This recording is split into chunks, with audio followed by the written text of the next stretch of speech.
When did a relative's joke reveal the truth? You ever grow up feeling like the odd one out in your own family? Like you were born into the wrong group photo? That was me. Olivia, the mismatch. Everyone in my family has these rich olive skin tones, deep brown eyes, and dark, wavy hair. Then, there's me, pale, blonde, blue-eyed, like a glitch in the family gene pool. Every holiday, every cookout, every family picture, someone would throw the same line, "You sure you're one of us, Liv?" followed by laughter. And every single time, I'd laugh along, pretending it didn't sting. But I noticed something they didn't. Every time someone made that joke, my mom would freeze for a split second. She'd smile, but her eyes would dart away like she'd been caught in something. At first, I thought maybe it was just guilt for letting them tease me. But over time, I realized her silence said more than words ever could. Growing up, I was the golden child in public but the sensitive one. Behind closed doors, my sister Emily could be snarky, dramatic, and selfish, but somehow I was always the problem. My mom would tell me, "Don't be so emotional, Olivia," even when Emily was the one yelling. My dad, he'd just sigh and retreat to his workshop in the garage, pretending none of it was happening. Still, I loved them.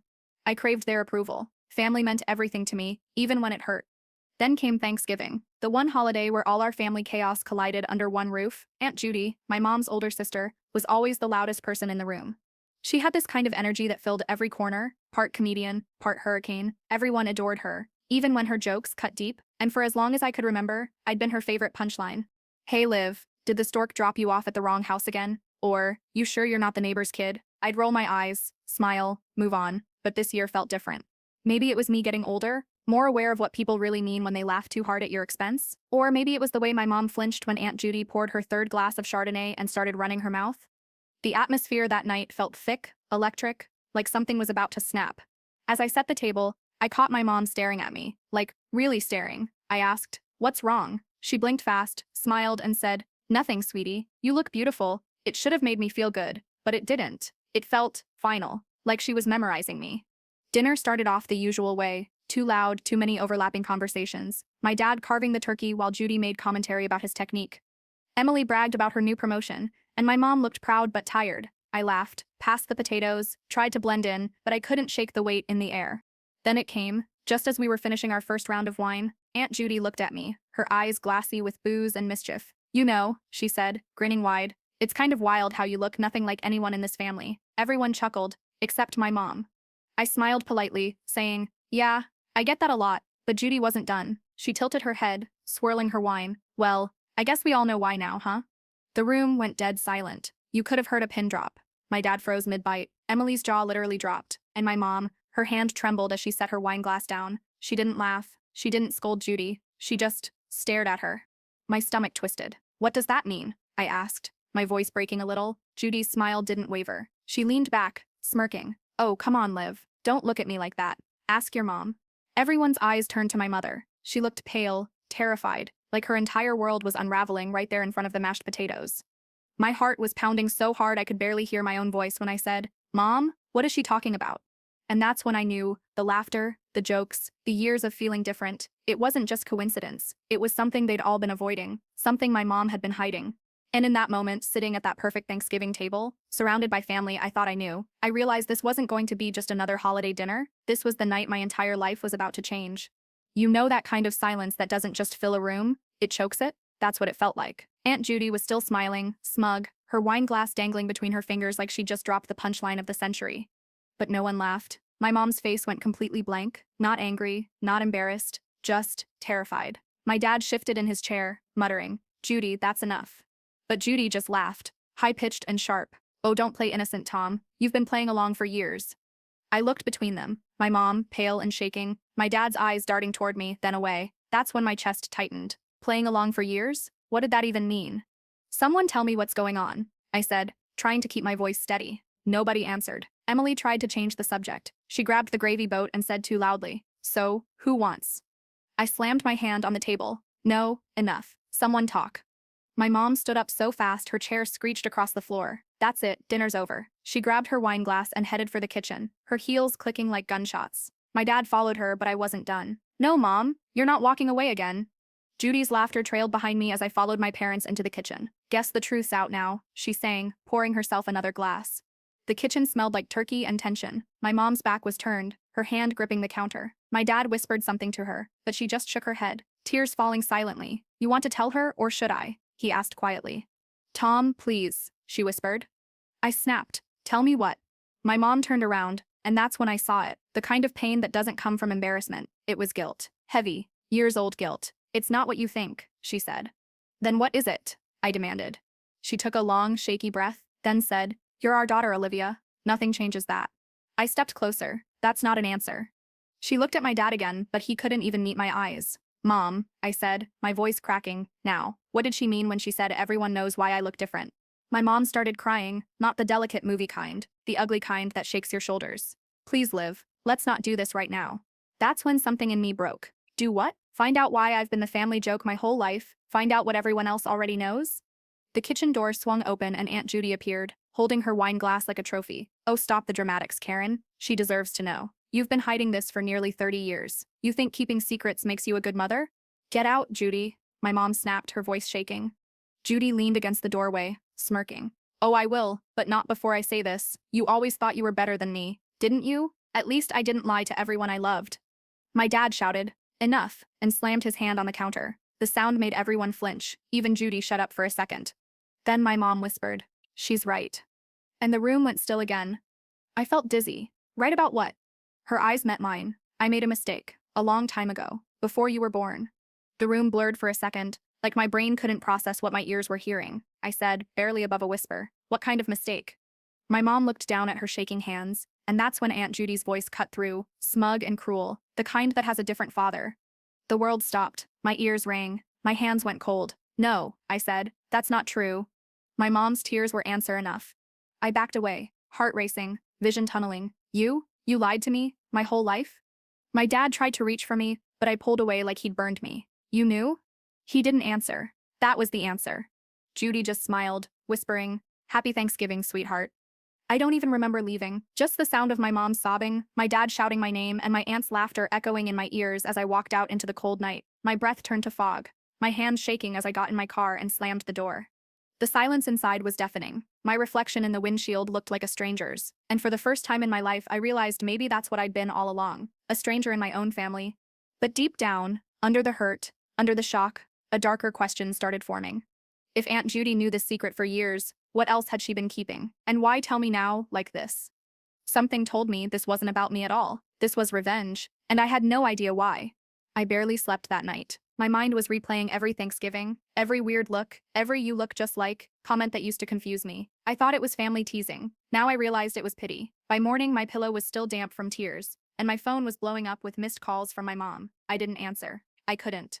Instead, I ordered a DNA kit. Yeah, one of those cheap ones you can get online. It felt like the only way to get my truth, without their filtered, guilt-soaked version of it. I spit into that little tube like my life depended on it.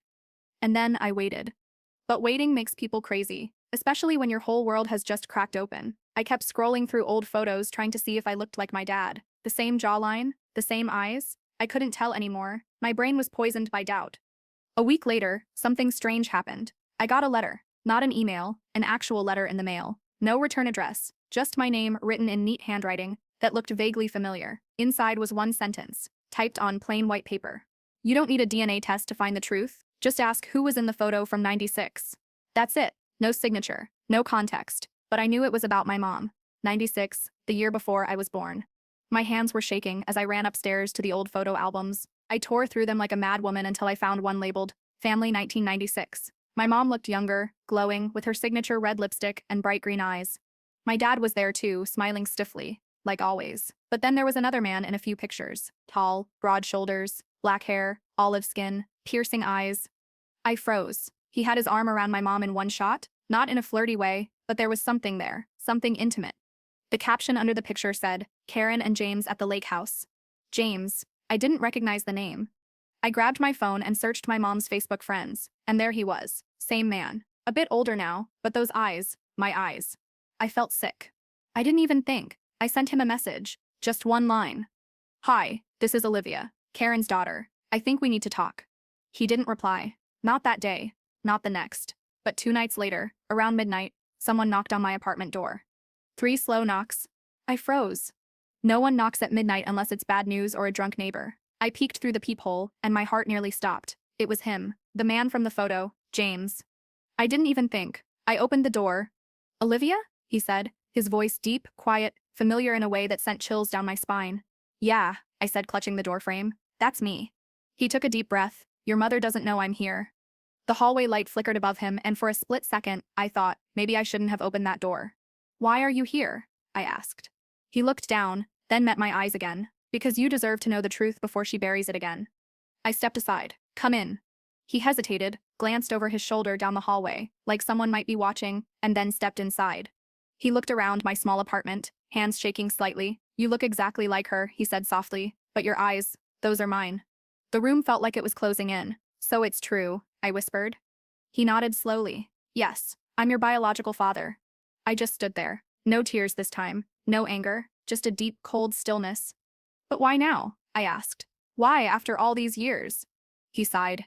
Because Judy wasn't supposed to tell you, but she's angry at your mother, always has been, and she's using you to hurt her. My blood ran cold. Why? What did my mom do to her? James hesitated, then said something I didn't expect. It's not just about me, it's about what happened the night your grandfather died. I blinked. What are you talking about? He looked at me, eyes full of something dark. Regret, maybe. There was an accident, but your mom and Judy, they made sure no one ever called it that. My stomach dropped. You're saying?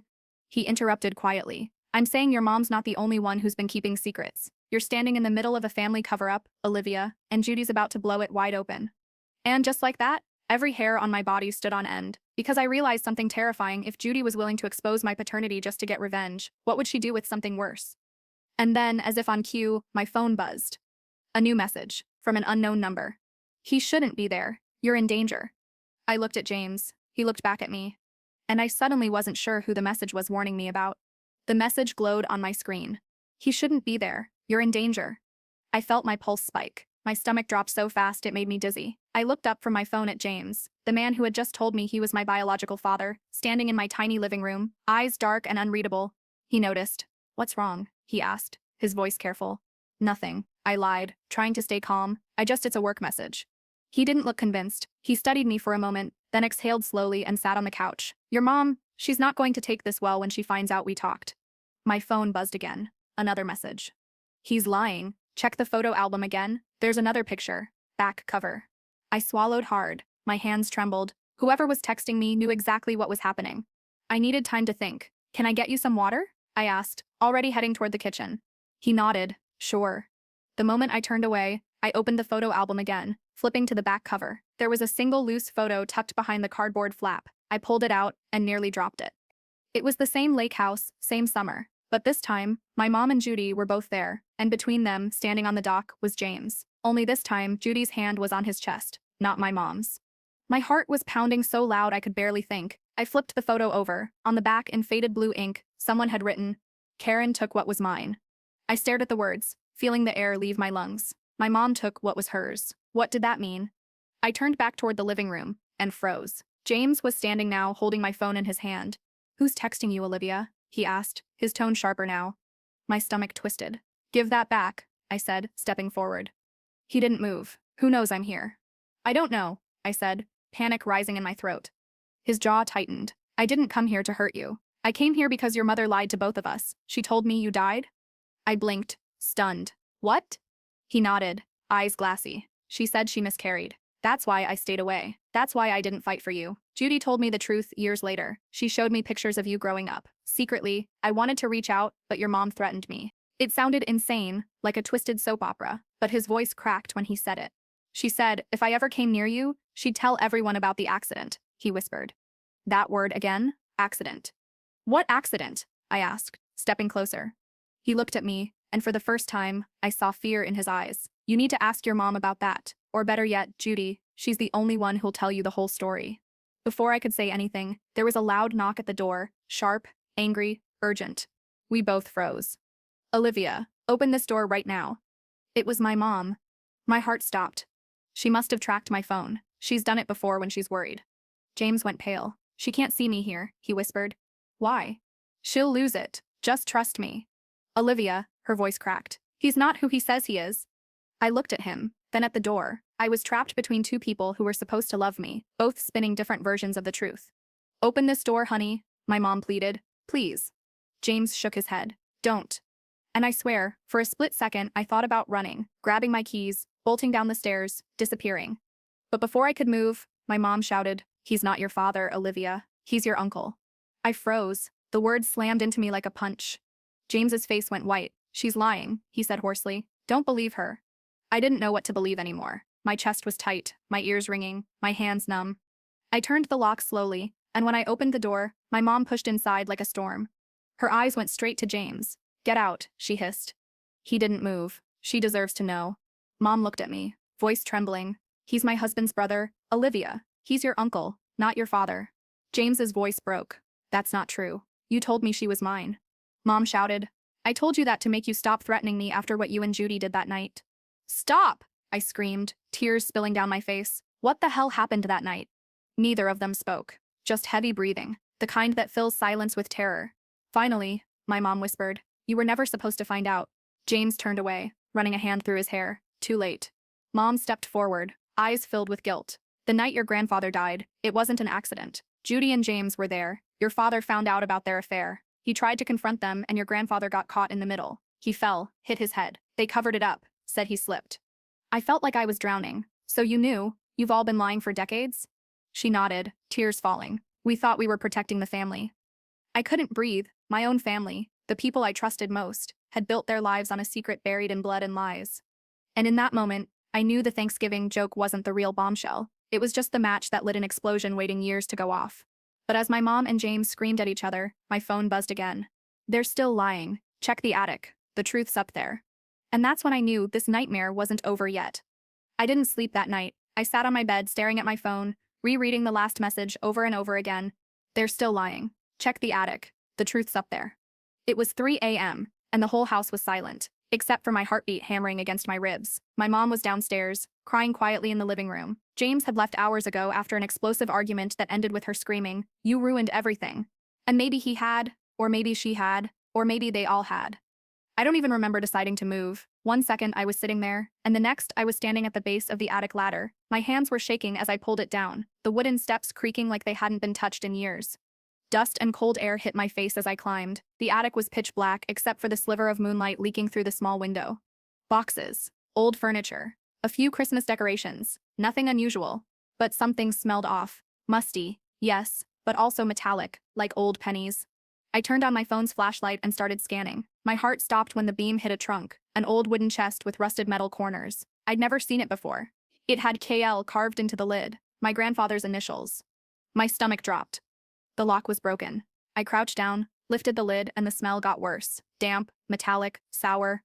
Inside were photos, letters, and one small weathered tape recorder. I picked it up. It was dusty but light, like someone had touched it recently. I pressed play. Static. Then a familiar voice crackled through. "My Aunt Judy's." "If anyone finds this, then you know what they did." My breath caught. It wasn't an accident. He found out about the money, about the affair, and Karen panicked. She pushed him. James helped her cover it up, and they blamed me. I froze. Every word felt like a knife. They took everything from me. So yeah, maybe I joke too much now. Maybe I drink too much. But at least I don't pretend I'm innocent. Static again. Then the tape ended. I just sat there, shaking, feeling the truth crawl under my skin. My mom, my mother, pushed her own father to his death. Suddenly, a noise downstairs, footsteps. Slow, deliberate. I turned off my flashlight and held my breath.